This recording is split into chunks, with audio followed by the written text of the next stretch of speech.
pues bienvenidos de nuevo. Continuamos con nuestras charlas aquí en nuestro invernadero emprendedor de Holded Magazine. Muchas gracias a todos por asistir. A los que estabais antes, bueno, ya os lo sabéis, pero bueno, hemos sacado de gira a nuestra revista Holded Magazine 2 a través de Holded, que es nuestra marca, que es un software de gestión para pymes y emprendedores. Pues ayudamos a la gestión del día a día a nuestros usuarios y en un momento dado decidimos no solo ayudarles en su gestión del día a día, sino contar sus historias, compartirlas, empoderarlos. Y a partir de ahí surgió esta idea de hacer una revista en modo online, que finalmente ha acabado siendo física y bueno, aquí está para todos vosotros. Es la excusa perfecta para salir de gira, salir de Barcelona, venir aquí, visitaros a Valencia y bueno, conocer a talento emprendedor, ¿no? Que en Valencia parece que sobra.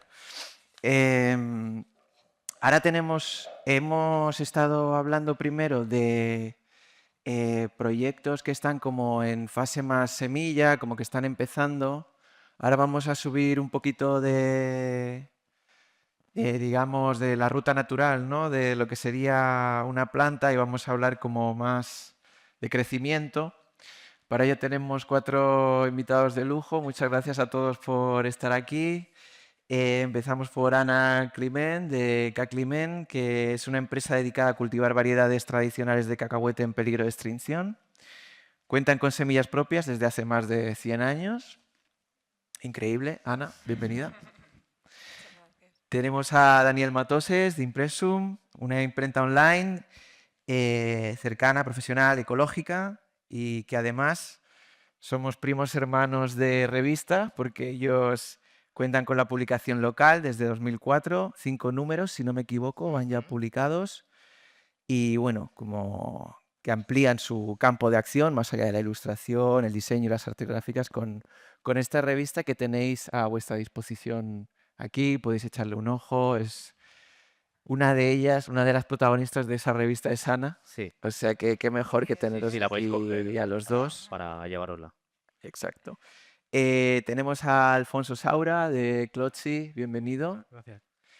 Clotzi, moda sostenible producida en pequeños talleres de España y Portugal, para que vistas como piensas. Utilizan materiales sostenibles y siempre con una conciencia medioambiental. Bienvenido, Alfonso, Gracias. a tu casa. Luego, Pablo Valverde, de Crowme. Pablo, bienvenido. Crowme es un proyecto liderado por diferentes expertos inversores en el ámbito de la energía y con un propósito claro: facilitar el acceso a proyectos exclusivos con seguridad, cambiando el mundo por un lugar más sostenible. Mucha sostenibilidad en el ambiente de esta charla, me gusta. Vale, rompemos el hielo. Daniel, Dime. ¿cuál fue el primer gran salto de crecimiento que tú consideras que disteis como Impressum y qué decisiones fueron clave para llevarlo a cabo? Bueno, pues justamente el hecho de hacer la revista, los datos que has dicho, has dicho 2024, realmente llevamos como 5 años haciéndola. ¿Vale? Nosotros nos dedicamos al sector diseño, agencias, estudios de diseño y, y queríamos un poco ir no solo a los estudios locales, sino en toda España, diversificar un poco, ¿no? Entonces hicimos esta revista con ese propósito. Primero estaba, digamos, como centrada en diseñadores, fotógrafos, ilustradores. Y luego, ahora pues ya vienen artesanos y otro tipo de perfiles, ¿no? Eh, vamos, con los números son así. Desde el segundo año de la revista aumentamos la facturación un 30%. ¿Vale? Wow. La revista, más un blog que acompaña a la revista, más toda la creación y generación de contenido, ¿no? Es decir, nos dejamos de hacer pues SEO así un poco a lo loco y a generar contenido de verdad, contratando a profesionales de verdad, ¿vale? Y periodistas, etcétera, ¿no? Y bueno, todo lo gestiona un equipo de diseño que se llama Steve, pero vamos, que nosotros a medias pues vamos haciendo cosas y eso supuso un cambio importante, sí. de facturación. ¿Y vosotros preveíais ese salto durante el proceso de creación de la revista? ¿O era No, como no, más salto al vacío? no, era un salto al vacío, sí. Pensábamos que, bueno, que podía ir bien, pero no tanto. Y sí, se cuantificó y bueno, y ahora ya estamos en ese escalón. Ahora hay que sostenerlo, obviamente, y pensar en el largo plazo y, y también buscar otros caminos, porque también los hay, ¿no? Pero bueno, el tema de la revista no nos ha funcionado bien porque es una cosa física que le llega a posibles clientes o gente interesada en el mundo que gira alrededor nuestro. Y, y creemos que, bueno, que el camino era el correcto. Seguiremos hablando del local, no te preocupes. Vale. Ana, ¿cuál creéis que vosotros es vuestro salto? Pues te diría que el punto de partida, ¿no? El iniciar, porque como bien decías, nosotros conservábamos esas semillas de mis bisabuelos ya. Somos la cuarta generación que retomamos esas semillas para cultivarlas. Y el primer año, para que os hagáis una idea, fue plantar todas esas semillas y guardar íntegramente la cosecha para poder producir un año más con un mayor volumen de cacahuetes. O sea, el primer año yo lo llamo año cero porque no cuenta, de puertas hacia afuera, ¿no? Pero ya fue un año de trabajo para poder recuperar todas esas semillas. Entonces, si sumamos la parte de agricultura con la parte también de elaboración, porque nosotros cerramos el círculo, no solo nos quedamos en la parte de cultivarlos, también los cosechamos, tostamos, envasamos para la venta directa. O sea, ahí se abría el melón de la industria alimentaria. Tener que montar un obrador propio, con maquinaria propia, todo ese inversión inicial, ¿no? de proyecto fue lo más gordo a lo que nos enfrentamos. Y de hecho yo llegué a un punto que decía, madre mía, el barro me llega ya por el cuello, por Dios, que acabe esto, ¿no? Porque salían imprevistos, más dinero.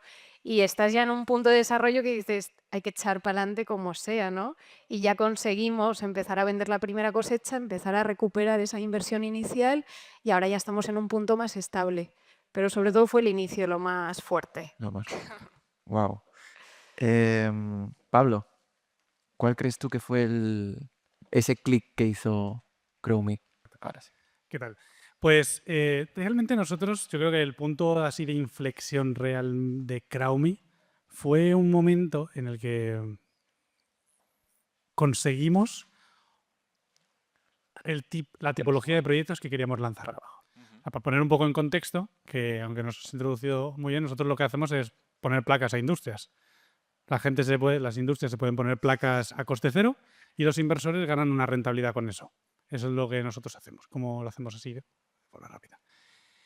Hasta ese punto nosotros teníamos claro que queríamos permitir a la gente que invirtiese en algo, que utilizáramos la tecnología que utiliza, pero no queríamos meternos en vivienda, no queríamos especular, queríamos hacer algo que generara impacto, que cambiase el mundo, que pusiera nuestra huella de alguna forma. Entonces estuvimos investigando mucho y metiéndonos mucho en este tipo de proyectos, en los proyectos que tú vas en carretera y ves los molinos, ves las placas solares, ves todo, y al final te das cuenta que ese tipo de proyectos son imposibles para financiar por personas de a pie. Son proyectos gigantes con una rentabilidad muy bajita que para quien pone 30 millones pues está muy bien, pero quien pone 5.000 euros pues no vas a generar prácticamente nada. Con nuestras conexiones, haciendo sinergias con industria y tal, nos dimos cuenta que había un cuello de botella y lo sigue habiendo en España. Bueno, en España lo hay en otros países, pero en este momento en el mercado español y es los proyectos de autoconsumo. Hay muchas industrias que no son Amazon, que son hortalizas Antonio, que no se pueden poner placas solares, que no pueden pasar a una energía limpia y no se pueden abaratar el coste de la luz, que eso es lo que muchas veces les está ahogando. Ahí encontramos ese punto. Durante todo ese trayecto, estamos hablando desde 2021, pasado verano, hasta final del 2022. Todo ese trayecto de encontrar la localización, de encontrar el tipo de proyecto, de hacer la sinergia, de hacer todos los contratos con todos los abogados, de ver cómo formalizar esto a nivel fondo y poder invertir y cerrarlo todo bien para que el inversor invierta con seguridad y poder lanzar el proyecto y de repente ver en la plataforma que una persona completamente desconocida nos había hecho una transferencia para confiar en nosotros, dijimos, vale, esto tiene sentido. Ese fue el punto de inflexión yo creo, más clave que hemos tenido en Crowme. Ok. Alfonso, en vuestro caso. Yo tengo que decir que yo creo que como tal no hemos tenido saltos muy grandes. Lo que sí que nos dimos cuenta es que siempre hemos tenido como pequeños escaloncitos que nos han ido como creciendo poco a poco y manteniendo la facturación. Bueno, nosotros somos una marca de moda sostenible. Al principio solo teníamos camisetas y sudaderas. Y nuestras clientes, bueno, tenemos mucho foco en hacer crecer la comunidad, que la gente tenga como ese sentimiento de conexión con nosotros y con la marca. Y la gente nos decía, vale, muy guay vuestras camisetas, pero ya tengo las que tenéis, no puedo llenar mi armario con la misma camiseta. Y encima quiero ir a trabajar con vuestra ropa. Entonces fuimos ampliando categorías de producto, algunas incluso que no tendría mucho sentido, como por ejemplo ropa interior, que ahora mismo es una categoría que es como el 25% de facturación de la marca, y al final lo que hacíamos era ir descubriendo poco a poco cuáles eran las necesidades del cliente e ir lanzando esas nuevas verticales, que puede ser denim, puede ser ropa interior, puede ser lino, por ejemplo, y eso es lo que poco a poco nos iba dando esos pequeños saltitos en facturación. Ok. Ana, vosotros sembráis cacahuetes. ¿Cómo habéis conseguido ir sembrando esta semilla de vuestro negocio hasta ahora? ¿Por qué crees que la gente ha conectado con vuestro mensaje y se acerca como a Caclimen? Pues un poco mi percepción es que siempre que tú montes un proyecto, ¿no? con un propósito detrás, con algo más grande, defiendes algo más grande de lo que vendes, ¿no? Que muchas veces esa pregunta te hace pararte para pensarlo, conectas mucho más con esas personas, ¿no? Y nosotros al final, nuestro lema o lo que decimos es que estamos rescatando semillas en peligro de extinción porque es una realidad. Prácticamente aquí en Valencia era uno de los principales cultivos, el cacahuete, hasta los años 70, y está en el punto en el que ya otros agricultores nos piden por favor si les podemos prestar esas semillas porque las han perdido, las han dejado de plantar 2-3 años, por tanto ya la semilla no es fértil, y cada vez se van perdiendo en manos de más agricultores hasta llegar al punto crítico actual, que quedan 4 o 5 agricultores que las mantienen para autoconsumo, pero el resto ya ha desaparecido. Entonces, justo ese punto de inflexión, ¿no? de conectar con esas personas, poderles dar algo que les recuerda a ese sabor de antaño, ¿no? a ese aroma, que muchas veces también aquí conectamos con la gente, sobre todo en Valencia, que ha probado los cacahuetes hechos por sus abuelos y cuando abren el paquete, solo con el olor, de repente me dicen, Ana, me acaba de recordar los cacahuetes de mi abuelo. Y a mí me ponen la piel de gallina solo con ese primer impacto, ¿no? sensorial ya, sin tan siquiera probarlos, ¿no? Pero les despiertan todos esos recuerdos de las personas que aquí en Valencia culturalmente y gastronómicamente están muy vinculadas a ese producto y conseguimos llegar a tiempo, porque esa generación sigue, han sido sus abuelos y todavía conseguimos conectar con ellos, ¿no? Entonces, por una parte es el propósito, por otra parte es el arraigo cultural, ¿no? de ese producto gastronómico que está tan presente actualmente, porque al final hablamos de esmorzar en Valencia y hay un plato de cacahuetes por castigo encima de la mesa, ¿no? Sin pedirlo te los encuentras. Son cacahuetes de importación. Vamos, la mayoría, en todos los bares los que te sacan son cacahuetes de importación, vienen de Estados Unidos, de China y no tienen las características de sabor, ni de textura, ni ese recuerdo, ¿no? que despierta el cacahuete de variedades tradicionales que nosotros trabajamos. Entonces, poder encontrar una vía alternativa a ese producto, que además es el segundo fruto seco, bueno, fruto seco lo conocemos, realmente es una legumbre, pero es el segundo fruto seco más consumido en España y que prácticamente sea de importación. Es como que nos hizo plantearnos que teníamos que hacer algo con esas semillas, que para nosotros eran ya como un tesoro, y poder conectar así con el público, ¿no? con esos consumidores. Wow. Dani, en tu caso entiendo que en la revista es algo también con lo que conecta a la gente de un modo como que en principio es difícil, ¿no? Porque en un mundo digital en el que vivimos, una revista física, ¿no? Ahora en estos años es como el salto del ángel, ¿no? ¿Cómo habéis conseguido que esa revista llegue a la gente y conecte con... Bueno, justamente es que nuestra propia actividad es reivindicar lo físico. Entonces, pues va también en lo que dice Ana, ¿no? El propósito nuestro cuando se nos plantea, oye, ¿qué podemos hacer para conectar con la gente, ¿no? Y bueno, pues se te ocurre, pues vamos a seguir enviando newsletters, pero un poco mejores. Entonces lo hablas con un equipo en este caso Steve, y te dicen, ¿y por qué no hacemos una revista pequeña, sin grandes pretensiones, ¿no? Algo que enviemos, hacemos un newsletter en papel. Y esa fue un poco la idea, era reivindicar lo que tú hacías ya y que veníamos haciendo. Entonces, bueno, la revista nos ha ayudado un montón y, bueno, mientras tanto, pues nos lo hemos pasado bien, ¿no? Porque hemos conocido a gente como Ana bueno, un montón de gente más. Y si además encima te lo pasas bien, pues ya, Ideal. lo perfecto. En vuestro caso, Alfonso, ¿por qué crees que conecta a la gente con Clotzy?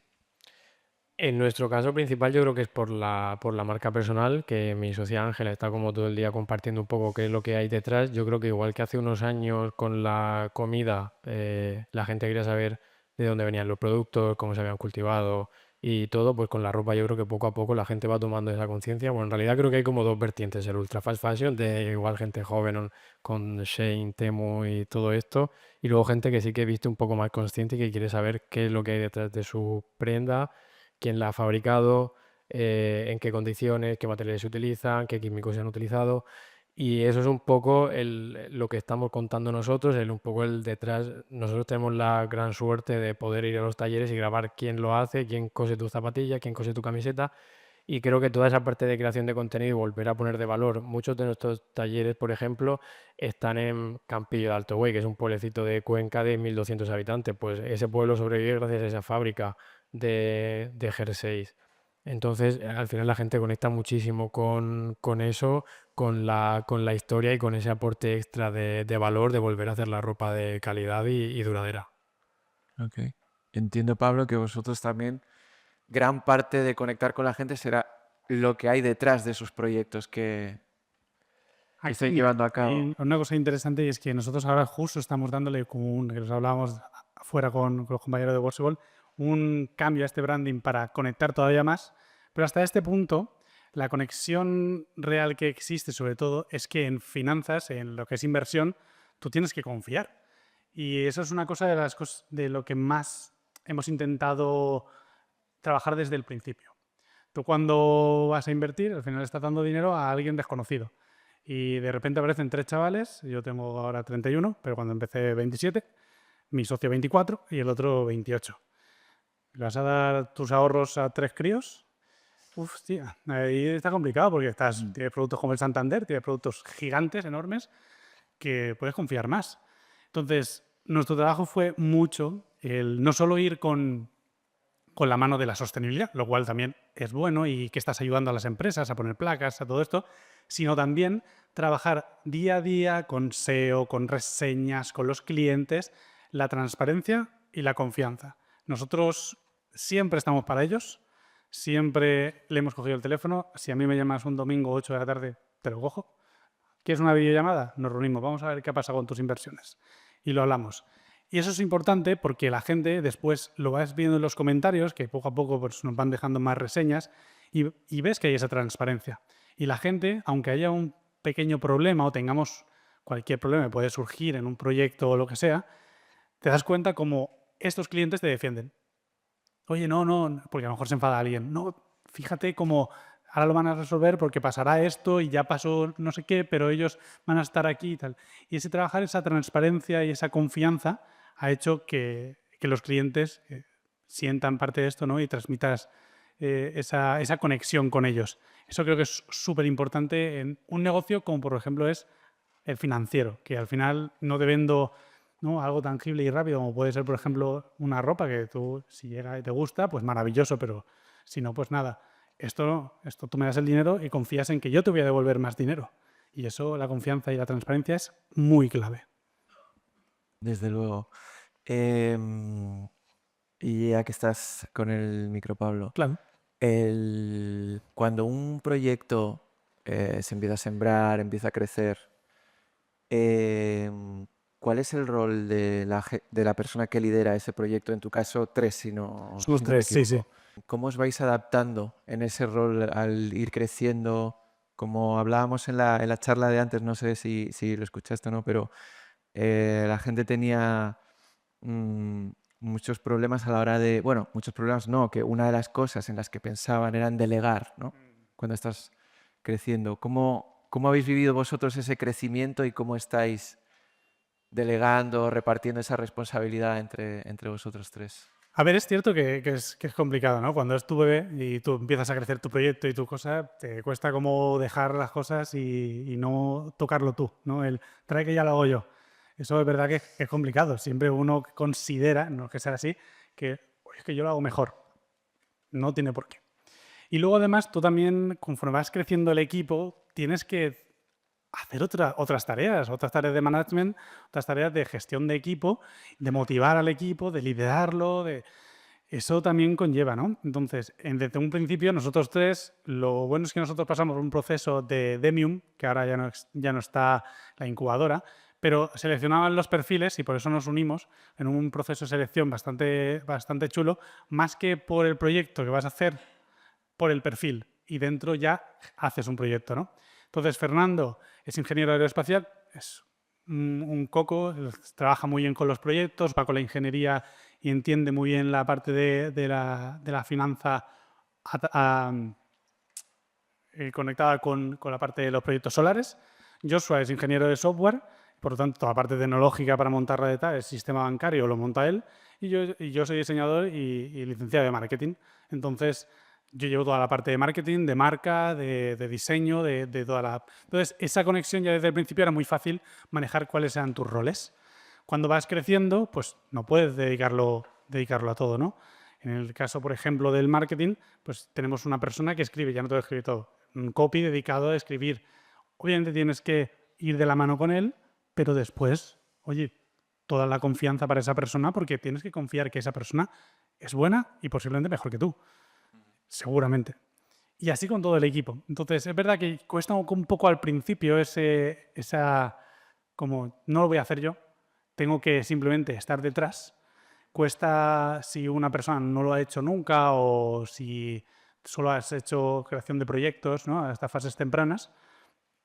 Pero también es un momento en el que aprendes mucho. Aprendes de ti y aprendes a llevar a personas, que también es importante. Estar ahí, intentar que estén motivadas, que estén felices, que es muy importante también. Ana, en vuestro caso, incluyendo además como una tradición familiar como la vuestra, ¿eso hace que haya más presión incluida?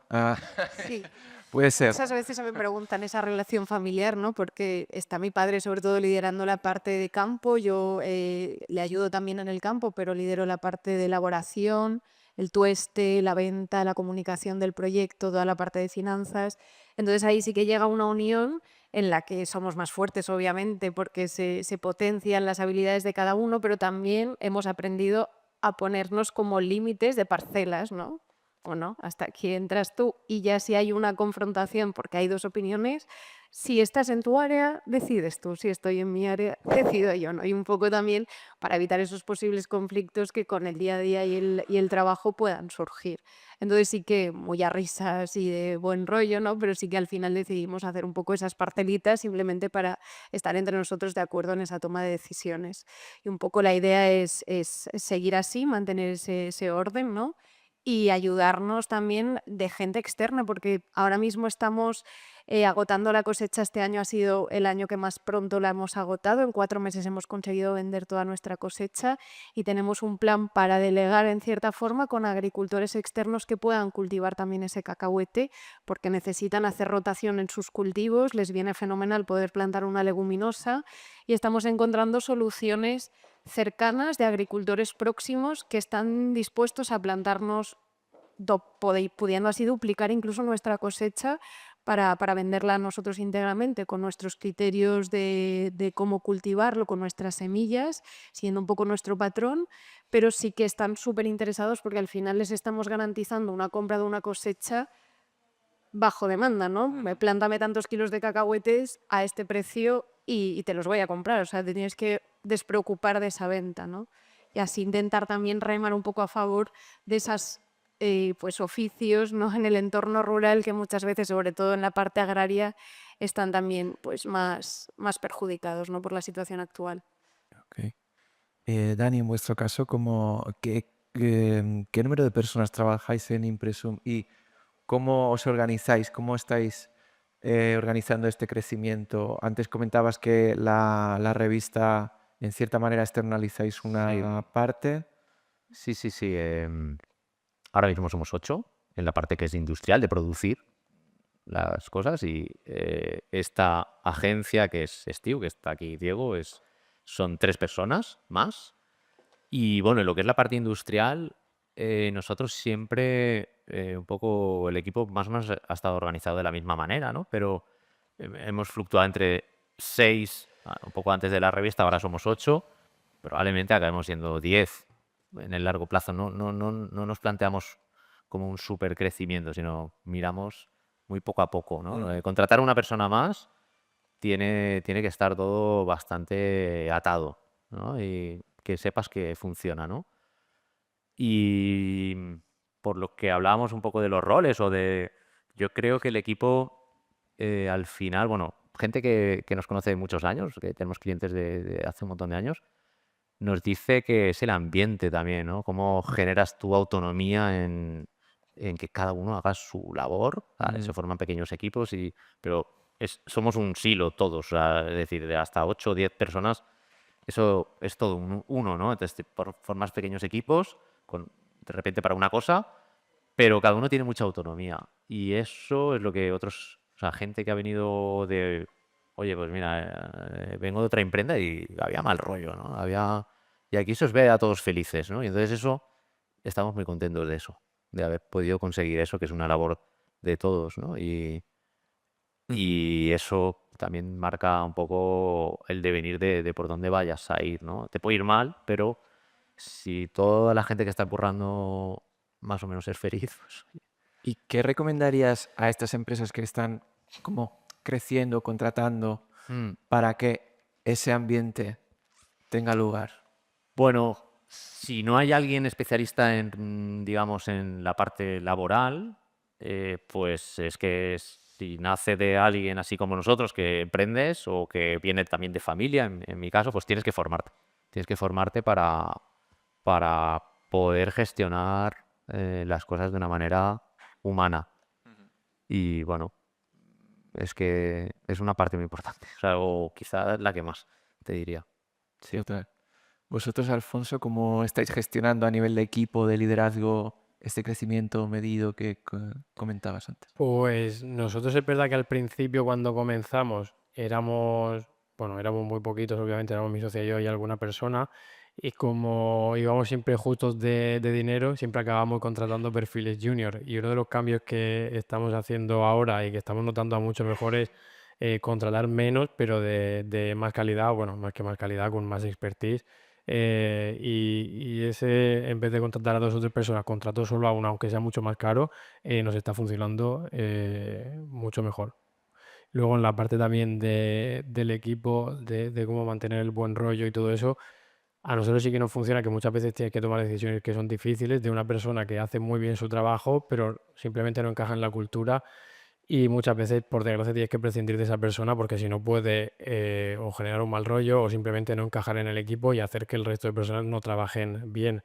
Entonces, pues bueno, al final en la parte de empresa pues tienes que tomar decisiones que no son sencillas, pero priorizar siempre la calidad del equipo y que ellos estén bien y que estén a gusto. Y si en algún momento te toca prescindir de alguien precisamente por el encaje, pues habrá que tomar la decisión, aunque es súper dura, o por lo menos por nuestra parte siempre es difícil. Y en vuestro crecimiento, Alfonso, ¿de quién recomendarías a la gente que se rodease, en este caso, en este largo camino que es emprender como compañero de viaje para ir creciendo? Te hablo eso a nivel económico, a nivel equipo, a nivel marketing, a nivel... O sea, a nivel económico son bancos, cada uno tiene que también gestionar su... Vale. Bueno, pero también es difícil gestionar la relación con bancos porque al final tienes que tener muy claro cuál es tu modelo de negocio y cómo te puedes apalancar. En nuestro caso, por ejemplo, la compra de mercancía es lo más importante y para nosotros incluso tuvimos un pequeño punto de inflexión de decir, oye, no vamos a levantar más rondas de inversión para financiar stock. Para eso están los bancos que ya te lo hacen. A mí el banco me lo da, es un producto, se llama Confirming, y a los 3 meses yo les pago lo que ya he vendido. Entonces, era una forma no dilutiva de poder seguir creciendo y financiar el crecimiento. Entonces, pues cada uno que estudie muy bien su modelo de negocio y que vea cómo puede apalancarse. Yo incluso el otro día descubrí que una tienda puedes montarla y pedir un renting para comprar muebles, que para mí es una pasada. O sea, no tienes que pedir un préstamo, no suma sirve, no suma más deuda y prácticamente la mitad de la tienda la puedes hacer así. Y sí, o sea que es ir un poco, bueno, crecimiento para mí de momento bancos. Una parte importante para nosotros del crecimiento ha sido el marketing. Hemos siempre tenido muchísimo foco en la parte de comunidad y de crear comunidad. Entonces, mi socia Ángela es la que se ha ido rodeando de gente. Al final, yo creo que todos los negocios, independientemente de que sea B2B o B2C, ya lo decía Pablo, es conectar con personas. Entonces, todo lo que sea ayudarnos a conectar con personas, ya sea a través de crear contenido, a través de videollamadas si es un B2B con tickets muy altos o lo que sea, es una de las claves de crecimiento. Ahora justo nosotros estamos en otro problema que es la parte de producción y la parte de logística. Como, vale, ya estoy consiguiendo crear demanda, puedo conseguir crear demanda, pero estoy teniendo un fallo en cómo ajustar timings, por así decirlo, con proveedores y que el paquete llegue bien a los clientes. Pues al final cada etapa tiene lo suyo, también dependiendo mucho del negocio. Pablo, Sí, o sea, compañeros de viaje a lo largo del camino. creo que añadiría poco más de lo que él ha dicho. O sea, en cada momento de tu creación del proyecto vas a tener unas necesidades y posiblemente tú no tengas ni idea de hacer X cosas. Si tu negocio en esa etapa necesita eso, júntate con el mejor que puedas, atácale a todo el mundo en LinkedIn, alguien se sentará contigo y te ayudará a explicártelo. Que creo que esto es muy guay en el mundo de startup, porque creo que lo podemos compartir todos, que por muy grande que sea el proyecto, siempre nos hemos podido sentar, o creo que esa ha sido la experiencia así en general, y esto lo ha dado ecosistemas tipo Lanzadera y ese tipo de incubadoras, y el poder sentarte con emprendedores de todos los tamaños y poder contarte, oye, yo tengo un problema en marketing, ¿cómo hago una campaña? Acabo de empezar mi proyecto, ¿cómo lanzo una campaña en Facebook? No tengo ni puñetera idea. Y se sentará el de marketing o el CEO o lo que sea y te ayudará. Eso siempre creo que o lo hemos vivido o se ha vivido bastante en el mundo startup emprendedor. Y creo que aunque sea más tradicional el negocio, aunque sea abrir una tienda, un local en tu barrio, siempre vas a necesitar a alguien que sepa algo mejor, o sea, que sepa más que tú, y poder sentarte con esa persona, tomar un café, invitarle a algo, lo que sea, y que te cuente y te ayude. Eso es importante para eso, para desbloquear en cada momento del negocio lo que necesitas y cómo avanzar en el negocio en esta etapa. Ana, ¿en tu caso? Bueno, pues en nuestro caso realmente yo diría una buena asesoría, que no tenga prisa y que tenga tiempo para escucharte, imprescindible. En nuestro caso además tenemos el módulo agrario y la parte de industria agroalimentaria. Son como dos empresas que se rigen por sistemas diferentes y eso nos ha costado mucho encontrar a alguien experto que nos pudiera asesorar en esa partida. Acompañarte de buenos periodistas o no tener miedo a escribir a algún periodista para contarle tu historia, porque al final entrar en un medio nacional cabecera experto en el sector gastronómico en concreto a nosotros nos ha ayudado muchísimo a posicionarnos a nivel SEO, ya os digo, sin hacer más esfuerzo que un mensaje directo a través de Instagram para contarle brevemente la historia a un periodista y si le interesara, obviamente, ya tener una entrevista con ellos detallada para desarrollar un reportaje más en profundidad. Eso nos ha ayudado muchísimo en este transcurso. Entonces sería un poco asesoramiento, tener esa parte de comunicación, sobre todo también respaldada por profesionales de la comunicación. A todo lo que han dicho ellos, añadiría esas dos patas, creo, no me quedan ya muchas más ideas, pero sí, sería un poco ese paradigma, ¿no? Lo que más nos ha ayudado y nos ha acompañado en el camino. Ok. ¿Y tú, Dani? Nada que añadir, básicamente. Está todo Nada que- claro. Sí. Está realmente, sí. Vale, perfecto. Sí. También os quería preguntar, antes en la charla que hemos tenido, David de Startup Valencia nos comentaba que muchas veces cuando tú tienes una idea, o sea, cuando tú tienes una idea de un proyecto emprendedor, a veces casi no merece la pena ni llevarla aparejada de un modelo de negocio como muy rígido porque será el propio, la propia clientela, el propio mercado el que te va a ir como ¿no? Colocando con tu modelo de negocio. Quería saber cómo vuestra experiencia, vosotros que tenéis ya un recorrido, desde el momento en el que pensáis este negocio que queréis llevar a cabo hasta hoy, que estáis aquí sentados conmigo, ¿habéis tenido que pivotar mucho o cuáles han sido los aprendizajes en ese camino de colocaros hasta que habéis entendido que vuestro modelo de negocio era el adecuado y el que realmente os hace crecer? 2, 3 veces hemos pivotado, sí, en nuestro caso. Cuéntamelo. Bueno, pues sí, de ser una imprenta muy local, trabajando para un tipo de clientes con un tipo de servicios, a de repente empezar a trabajar para el sector editorial, ¿no? Entonces, te concentras en ese sector durante un montón de tiempo y eso da sus frutos. Entonces, sigues y bueno, por ejemplo, una crisis, ese sector se va a la mierda y buscas otro camino.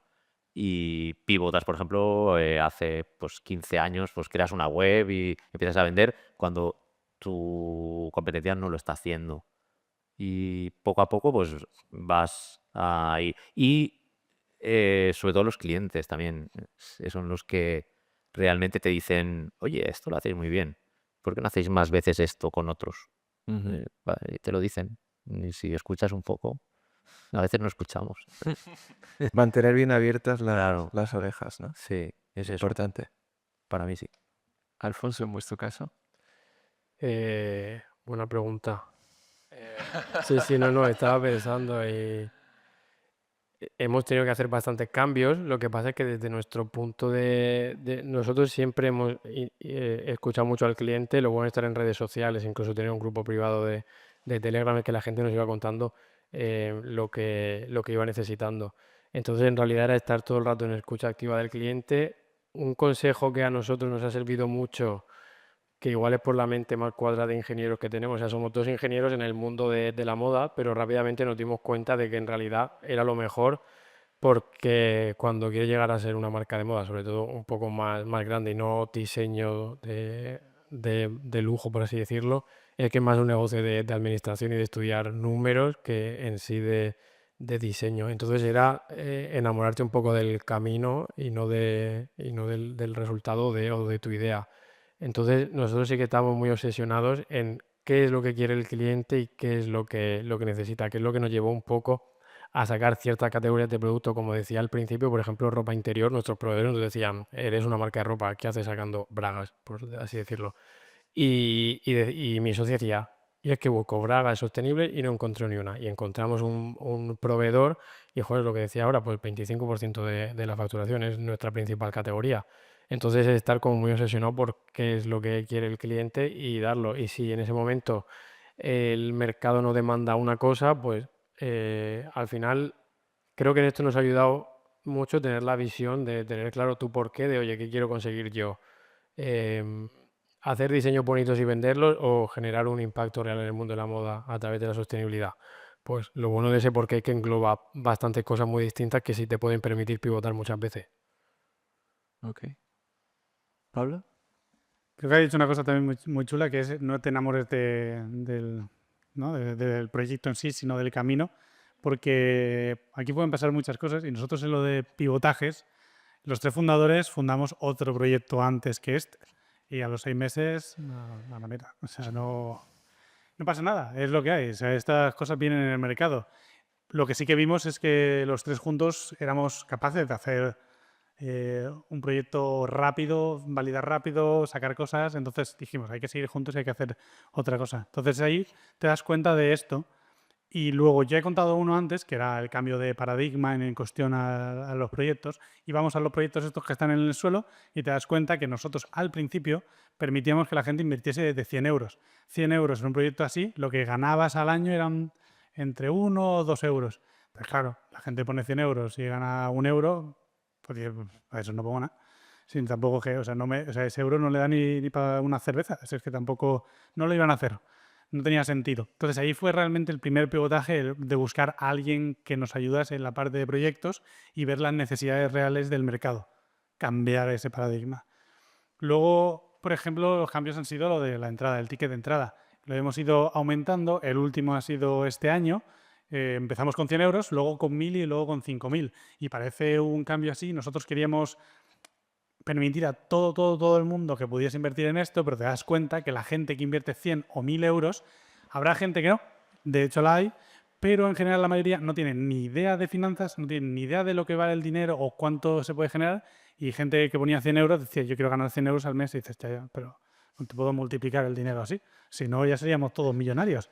Esto no funciona así. Entonces te das cuenta que eso también hace que aunque tú pienses que puedas ayudar a tanta gente, dices, es que no lo entienden, no puedo evangelizar a todo el mundo en finanzas. De hecho, un dato así interesante, en España solo el 17% de la gente hace algo con su dinero que no dejarlo en el banco y ya está, que está muy mal, si lo hacéis está muy mal. Hay que hacer más cosas para hacer crecer el patrimonio. Y eso te das cuenta que ahí es donde tienes que cambiar, ¿no? Entonces hemos ido pivotando en ese precio para permitir a la gente, o sea, a la gente que realmente entiende y que realmente le encuentra el valor.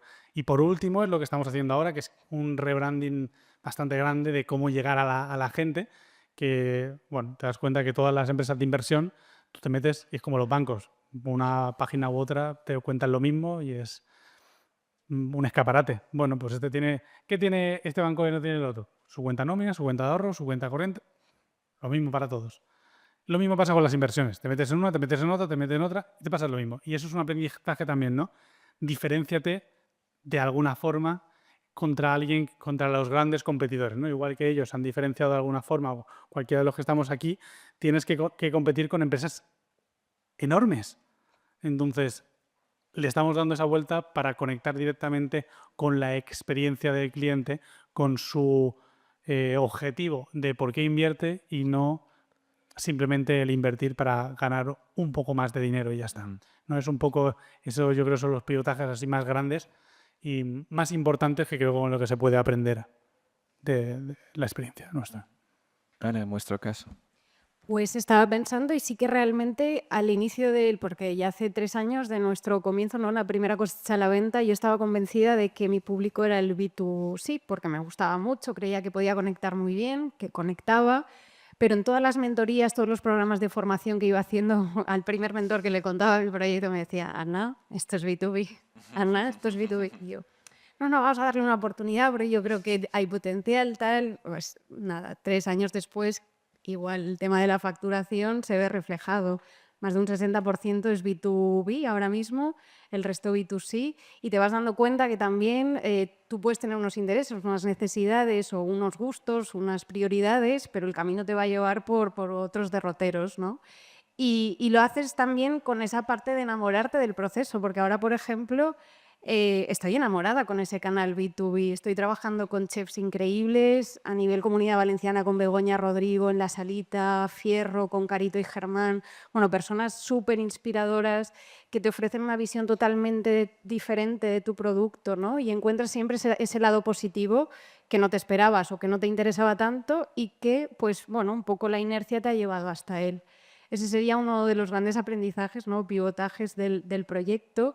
Y otro de ellos también es que para mí, inicialmente, yo tengo pánico a los bancos, ¿vale? No me quiero acercar mucho a ellos y a los inversores. Entonces, al inicio iba un poco a pulmón en la inversión del proyecto. Y me di cuenta que existen muchas otras oportunidades de financiación alternativa. Nosotros nos hemos presentado a muchos premios, a muchas becas. También puede que por el sector esté más respaldado, ¿no? Al ser un sector agrario, primer sector. Entonces, hemos encontrado muchas oportunidades en ese aspecto, como el programa EWA, que es un Deity Food financiado por la Unión Europea, proyectos más locales o ayudas como las Leaders, que están ahora justo en convocatoria abierta, para impulsarnos un poco con esa parte de financiamiento, ya no solo de los ingresos que nosotros generamos, sino también esas ayudas, bien por premios, por becas o por financiarnos parte de la inversión, ¿no? Que nosotros vamos desarrollando en el proyecto, que son otras formas mucho más amables, que te generan mucho menos estrés, al menos en mí, y que podemos encontrar esa vía de desarrollo, ¿no? Más orgánica, igual más paulatina, pero con el ritmo que también nosotros hemos entendido este proyecto, ¿no? Que es de crecimiento poco a poco, sin prisas, estando un poco seguros de cada paso que tomamos. Obviamente siempre hay riesgos, pero intentando que esa parte vaya un poco de la mano, ¿no? La financiación con el crecimiento exponencial de K-Climent. Perfecto. Antes, Ana, comentabas que era muy importante rodearte de buenos comunicadores para comunicar tu proyecto, para tener visibilidad. ¿crees que en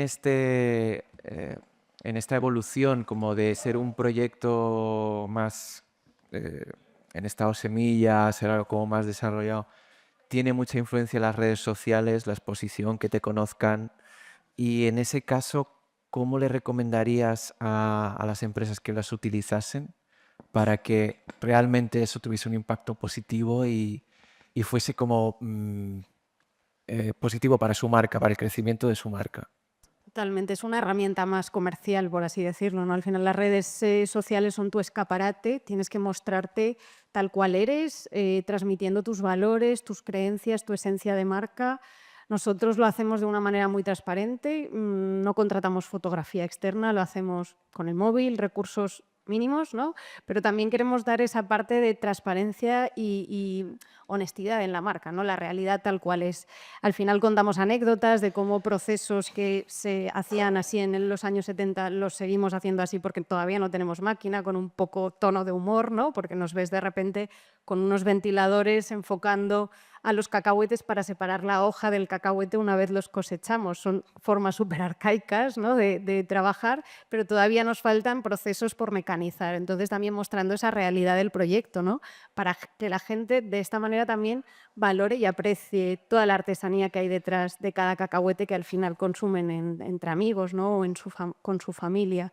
Y un poco es esa parte. Yo creo que lo imprescindible es ahí transmitir todos los valores de la marca para que te posicione el consumidor con lo que eres, con lo que tú te representas y que conecten contigo. Sobre todo esa parte de conexión que decíamos. Al final, si no conectan con la marca, si no generas esa confianza, ese carácter, ¿no? Que casi te representas como persona siendo una marca, pero al final tienes unos valores que te dan una personalidad concreta.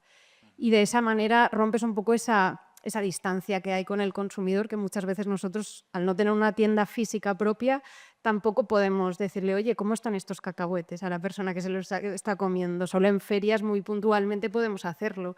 Pero así de esa manera también haces que de repente te escriban un WhatsApp, te escriban un mensaje directo para contarte su experiencia porque te sienten más cerca por la comunicación que vas haciendo. Ok.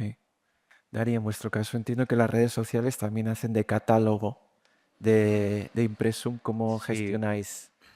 bueno, ¿Qué trato tenéis con vuestros seguidores? nos han ayudado, bueno, de una manera exponencial, o sea, ha sido brutal.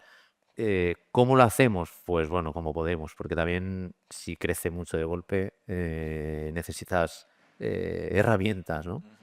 Y bueno, llega hasta el punto de que, bueno, tienes que canalizar. Hay cosas que no se pueden seguir gestionando por redes sociales, pero ¿cómo nos mostramos un poco, como decía Ana, ¿no? Como somos y, y también colaboramos mucho con los trabajos que nos traen. O sea, agradecemos a nuestros clientes que nos hayan traído determinados trabajos y eso otra gente lo ve y dice, wow, mira qué trabajo más chulo han hecho en Impresum con X diseñador, ¿no? Y entonces, o diseñadora.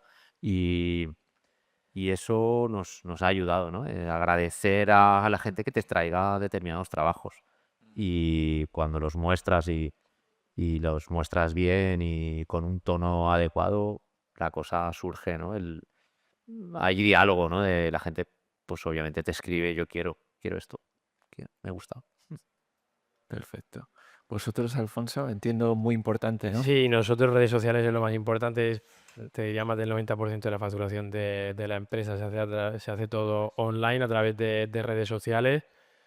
Al final es, pues como dicen los compañeros, intentar mostrarte tal y como eres, intentar ser transparente. Sí que creo que está cambiando un poco la forma de comunicación de las marcas y creo que el objetivo ahora de las marcas está siendo, bueno, este debería haber sido siempre el principio, pero ahora se nota muchísimo más que es hablar del producto sin hablar del producto, contando anécdotas curiosas, contando que te ha pasado algo en el que el producto está de fondo, pero en ningún momento hablas de él. Al final creo que los Instagram catálogos valen para las marcas de lujo y gente que le da un poco igual y poco más. Pero lo que la gente quiere al final es ver qué hay detrás de la marca y sobre todo entretenerse, es lo que buscan. De hecho, justo una marca ejemplo que tenemos nosotros se llama Cobardes y Gallinas, venden huevos Sí, es una tontería, pero hacen vídeos que tienen millones de reproducciones y simplemente te explican cómo diferenciar una yema de huevo de un huevo de mierda con los suyos y te explican por qué claramente sus huevos son mucho mejores. Pues tienes 10 millones de views y la web se le cae ese día. Entonces, es hablar del producto sin hablar del producto. Es una cosa, bueno, nosotros estamos en el proceso, pues no lo sé, una clienta nos compró, hizo un pedido de 1.200 euros y lo devolvió entero. Pues aprovechan y crear contenido sobre eso. Entonces, crear contenido y luego otra cosa que nos pasa, a nosotros nos pasa mucho y no sé si a los compañeros también, son cosas del día a día que estás tan acostumbrado a ellas que piensas que no le interesan a nadie. Y luego alguien que de fuera dice, hostia, esto tendrías que contarlo. Y dices, ¿qué va? Si lo hago todos los días. Y luego resulta que lo cuentas y es brutal. Entonces, bueno, intentar, no sé cómo, salir de fuera, intentar mirarte de fuera y decir, vale, esto creo que podría ser interesante. Qué bueno. Precisamente, si mal no recuerdo, en Hall Magazine 1 hay una colaboración con Cobardes y Gallinas, porque explicamos el MRR con gallinas y con huevos. Es una de esas cosas que hacemos en Hall Magazine y que evidencian que no es la típica revista emprendedora. La tenéis a vuestra disposición. Pablo, tú antes comentabas que ahora mismo estáis en proceso de rebranding. ¿Cómo está siendo este proceso? ¿Y las redes sociales van a tener un peso importante en este cambio? Súper, súper importante. O sea, aquí creo que es el pilar que nos faltaba, ¿no? Nosotros obviamente redes sociales tenemos, pero está siendo un poco escaparate. O sea, la gente entraba en nuestras redes sociales y veía lo nuestro, algún clip bien grabado, algún trozo de vídeo. No estábamos comunicando lo que teníamos que comunicar. Y es por eso que decidimos parar hace unos meses, plantear un equipo, que yo dedicarme directamente a eso, solo al branding y a diseñarlo, a desarrollarlo, redes sociales, comunicación, lanzamos podcast, lo tenemos todo planteado y ahora estamos viendo cómo va a ser la estrategia, cómo estamos ya, bueno, la estrategia la tenemos, cómo va a ser la publicación en redes, ¿no? Aquí uno de los aprendizajes que más he tenido en redes y creo que puede ser interesante es que, bueno, yo creo que aquí todo el mundo tenemos redes sociales, no creo que haya nadie que no tenga en el teléfono, aunque sea una red social, pero ¿a qué vas a las redes sociales? Hay tres cosas, o educación, o inspiración, o entretenimiento, no haces otra cosa. Entonces, tienes que saber que nadie quiere ver lo que tu proyecto y ya está. Nadie quiere ver, o sea, para ti es maravilloso, te encanta lo que haces, pero al resto no. No saben qué es, a no ser que seas una gran empresa y sepas comunicarlo muy bien, a nadie le va a interesar, pero le interesa tu historia. Tu historia es súper interesante y puede ser que tú tengas un conocimiento que puedas hacer y puedas enseñarle a esa persona.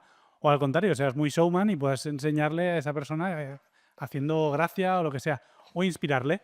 Oye, mira, he luchado, lo que he conseguido, me he tirado 6 meses para construir esto. Te cuento el proceso, ¿no? Y ese building public que se hace mucho ahora en redes sociales.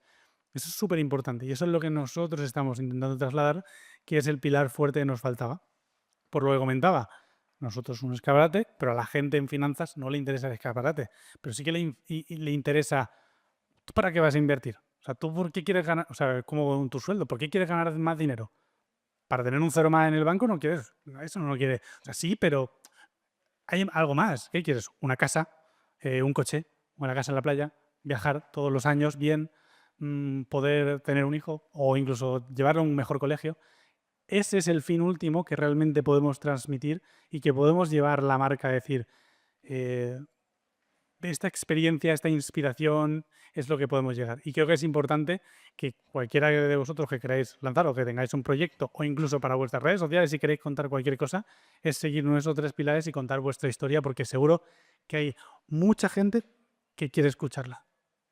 Genial. Bueno, por ir cerrando un poco el círculo, ha sido un placer teneros aquí. Empezábamos hablando de qué creías que os había hecho dar ese primer paso de semilla a un estado más en desarrollo. Os pregunto ahora, ¿dónde creéis que estará la clave para vuestro siguiente paso? ¿En qué ámbito? ¿Dónde creéis que puede estar? ¿Estará en un aspecto más económico, de un inversor, de crecer económicamente? ¿Estará en contratación de equipo? ¿Estará en marketing? ¿Dónde veis cuál va a ser la clave que os posicione un poquito más allá en Mm. el próximo paso? Nosotros no nos planteamos ahora dar muchos saltos. Queremos sostener, ¿no? Y estar un tiempo tranquilos. Y en el largo plazo también. Pensar un poco en el largo plazo. ¿Y cuáles son las claves entonces para, Sí, para ese sostenimiento? bueno, hay una clave muy importante, es económica, ¿no? De tener muy, muy controlado y, bueno, con Holded y algunas herramientas, nosotros en ese aspecto sí que eh, nos va bien, ¿no? Pero no sabes por dónde te van a llegar las hostias, ¿no? O sea, que Ujú. igual se te puede desmoronar todo dentro de 6 meses. Entonces, pues fortalecer un poco el equipo, seguir digamos, con las redes o cómo comunicas las cosas, ¿no? No solo las redes, hay muchas maneras de comunicar, ¿vale? Que hay empresas que no necesitan tanto las redes, aunque algunas necesitan mucho, otras no tanto. Y, y bueno, básicamente seguir también un poco con espíritu de motivación y de ir, bueno, para mí es sosteniendo, ¿eh? Pero no me planteo siempre crecer. Es que también es un poquito peligroso estar todo el rato, Ujú. para mí, siempre creciendo. Esa es mi experiencia también, no sé. Ana, en tu caso. Nosotros sí que estamos en un punto de dar un salto más porque no podemos estar más de medio año sin stock de producto, entonces sí que queremos crecer en ese aspecto y para eso es fundamental para nosotros tejer una red local, ¿no? De comunidad que se dedique al sector agrario, que quiera trabajar dentro de esa comunidad más local y más rural, ¿no? Es un entorno al final que para el emprendedor es un poco solitario, no encuentras muchos proyectos espejo, no encuentras ese tejido más emprendedor en esas zonas rurales. En mi caso, el pueblo se llama La Granja de la Costera y tiene 300 habitantes para que os situéis un poco en la envergadura. Entonces sí que contratamos tractoristas, por ejemplo, cercanos que nos pueden echar una mano en ciertas tareas, pero, por ejemplo, para incrementar el volumen de producción, para nosotros es clave poder contar con esos agricultores que sigan en activo, que tengan ganas de apostar también por este producto, ¿no? Y que les venga bien a ellos para tener una fuente de ingresos extra a su actividad habitual por la rotación de los cultivos. Entonces, vamos a hacer mucho hincapié. Tenemos ya algunos nombres de agricultores que están dentro de este tren, ¿no? Pero queremos seguir fortaleciendo porque nos vemos ahora mismo ya con la capacidad de poder responder a esa demanda, ¿no? Que se está generando y que cada año va a más. Genial. Pablo, ¿vosotros? Nuestra parte, por repetirme otra vez, es obviamente este rebranding, este branding, pero realmente el punto clave es la captación más, o sea, una captación mayor de clientes.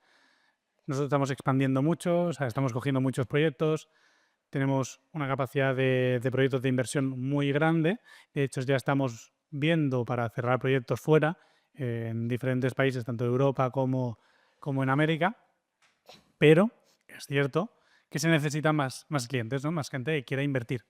Ese es nuestro punto ahora mismo, el crecimiento. Por eso también es este rebranding, ¿no? Este crecimiento para comunicar mucho más la marca, llegar a mucha más gente e intentar también no solo ser más transparentes y que vean esto, sino transmitir la idea que, como os he dicho antes, la importancia de tus finanzas, de no dejar solo la cuenta, o sea, no por nosotros, sino ya por cualquier esto, pero sí que es cierto que eso va a hacer que la gente poco a poco se vaya concienciando y los que ya van siendo más conscientes, pues vayan conociendo un producto como el nuestro, que invertir en energía es algo muy raro, que en España todo el mundo conoce el ladrillo, pero no suele conocer invertir en algo como energía, y entonces necesitamos esa potencia de comunicación para atraer más clientes. Ese es nuestro punto siguiente.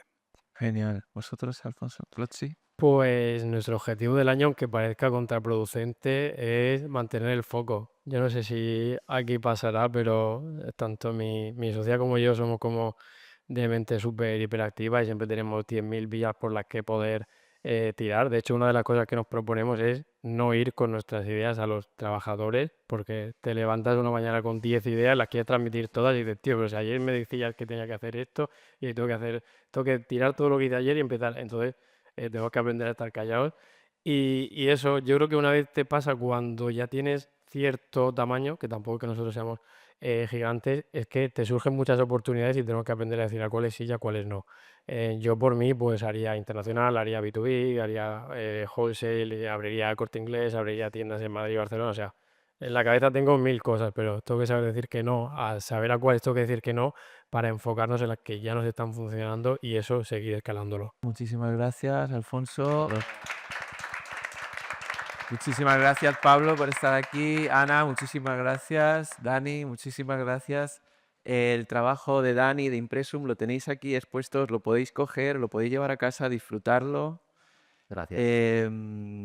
También, pues eso, recordaros a todos que esta tarde seguimos con las charlas. A las 6 tenemos una charla en la que estarán Guruwalk, Kloska y Glowfilter. E inmediatamente después tendremos otra charla en la que hablaremos de la revista, de Hold the Magazine y de creatividad, y tendremos el placer de tener con nosotros a Ausias Pérez y a Mireia Campos de la Escuela Creativa Canela. Así que bueno, un placer. Muchas gracias por haber compartido este espacio con nosotros, por haber venido a este invernadero emprendedor y dejarnos todas estas ideas y estas conexiones que, bueno, creo que son muy importantes y que empoderan a la gente e inspiran. Y bueno, vuestros proyectos es un claro ejemplo, ¿no? Y bueno, que tengáis un buen día. Muchas gracias a todos. Gracias. Gracias.